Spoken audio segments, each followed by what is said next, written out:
Yeah, absolutely. All right, so let's get on to the West because we got to rambling about how bad the Knicks organization, as we usually do, because it's such a bad organization. You got to talk about it. Otherwise, you feel like you're, not doing your services. But let's go ahead and talk about the good things in the West. And so far, the Lakers have looked really. I think the addition of Dwight Howard has actually really helped this team. Didn't think it would when we went into the season. What do you think about Yeah, that? the Lakers have been very incredible, and seeing the Celtics and the Lakers on top in the East and the West reminds you about a decade ago when you had Kobe and the original big three of Durant and Pierce and it's just in Ray Allen, obviously. So it's interesting for sure. I like the Lakers team right now. I think that they're really gelling between LeBron and AD. Both those guys are in the top 20 in points, but they're not up top. Like I think AD's 10th and LeBron's 18th.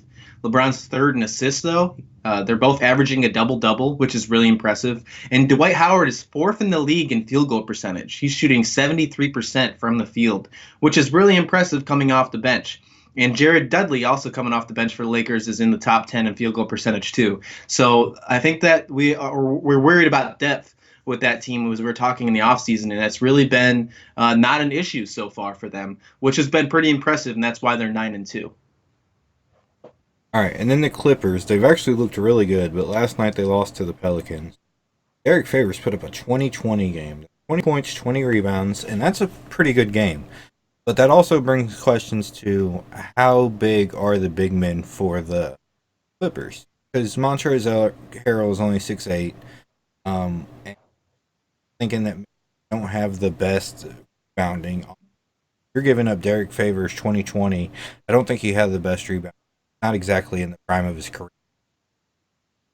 Yeah, the Clippers had a rough week this week with the loss against the Pelicans and then a rough loss against the Houston Rockets that involved Doc Rivers to be kicked out from the game.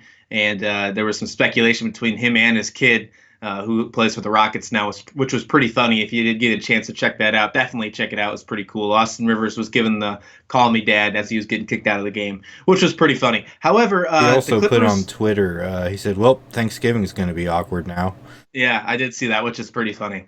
I think the Clippers are okay, but when you speak of the big guys, yeah, that's their issue for sure. They need to find a way to get that gelling. They need to work on their offensive rebounds a little more. I think that'll help them continue to get some second chance shots because that really hasn't helped them so far this season. They're 7-5. They're still in a good spot. They're sixth, seventh in the West right now, but they're okay. They only had one bad week, and Paul George just returned against the Pelicans, and in his debut for the Clippers had 33 points. Yeah, they might have lost, but I think they'll be okay getting Kawhi and Paul George back. The only issue that I see moving forward is how they're going to do their load management scheme because it's going to happen with these two stars.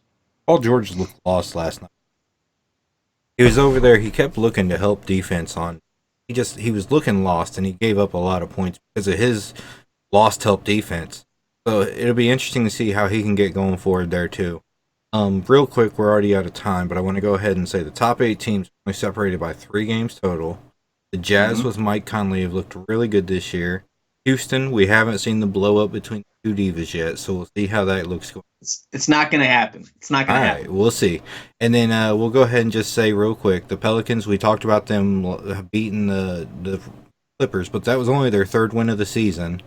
Then the Mm-hmm. Warriors, like we were talking about earlier, they just look lost without Curry and Thompson. Draymond Green hasn't been far this season. And like you said, it's been the D'Angelo show. But Yeah, 2-10. 2-10 for the Warriors already, and they had a losing streak that is already the worst losing streak in the Kerr era, and they're only 12 games into the season. So yeah, this team is rough, and I know there's talks about maybe Curry coming back later on in the season, but man, just keep him out. But just rebuild, tank, do your thing. absolutely.